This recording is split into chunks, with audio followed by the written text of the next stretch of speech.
welcome to Flow Yoga. So today Jason and I are here with our good friends Geraldine and our guest instructor Jesse Enright. So we're very fortunate to have Jesse as a teacher at our studio, Flow Yoga. And just to give a little history on Jesse, he comes from an Ashtanga background. He studied Ashtanga in Toronto. He's studied all over the world. Also comes from Iyengar background as well.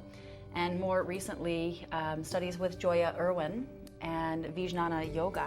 So Jesse, take it away. Thank you, Kelly. Yeah, so it's interesting to see the progression through different styles. For people who don't know, Ashtanga Yoga is a very strong style, a very athletic style of yoga, power yoga. And I started with that, and I injured myself quite badly, just through improper alignment. Yeah, a lot of us do. So I moved to Iyengar, which was very alignment-oriented. Finding the lines of the body, learning about the body, but it's very static, lots of props, so not much movement. So it didn't feel as satisfying as movement-based as Ashtanga. And I feel with Vijnana Yoga, with my teacher now, that everything's kind of come together.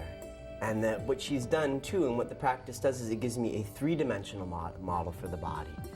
We think of our body often in two dimensions by looking at ourselves in the mirror and photos, but obviously we are three-dimensional. In terms of the skeleton and the muscles, we talk about an idea called tensegrity, and the balance. So what that means is it's two words, tension and integrity, coming together. Is a word coined by Buckminster Fullerton, a scientist, and it's a perfect model of this idea. So to relate this to the human body, the elastics between the wooden parts would be the muscles, and they work all together, holding the bones in place and keeping the bones from jamming into each other and compressing. And as the human body ages through time, as the strength is lost, we see this compression, the shrinking of the human body. What I see is that this doesn't have to be our birthright, that we can keep the body from compressing. And so all my cues and all my instruction goes back to this idea, so that's why I wanted to bring it up today. Nice. Well, let's get into some postures that can illustrate this concept of tensegrity. Great, so let's come up to standing. Let's come to Samastitihi. Let's just find it in a basic standing position. It's there in the entire body, especially in the feet and the hands, because they're so complex. When we look down at the feet, big toes together, heels slightly apart, we lift through the inner ankles. And to feel it in the arches of the feet, let's feel the big toe base, the inner heel, the baby toe base and outer heel. Feel each toe spread and lean. Each toe has a bridge quality. So we no longer need expensive arch supports or orthotics, right? We can create it ourselves with the muscles we have on our feet.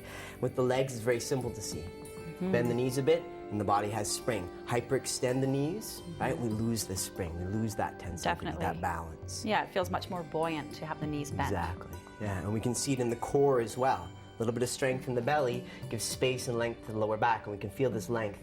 It's a funny demonstration after I do in class where I start to show what I saw in my grandfather as he aged and the way he took his belt and put it up here. So we want to create that feeling of length and space through the ribs, the neck, the shoulders.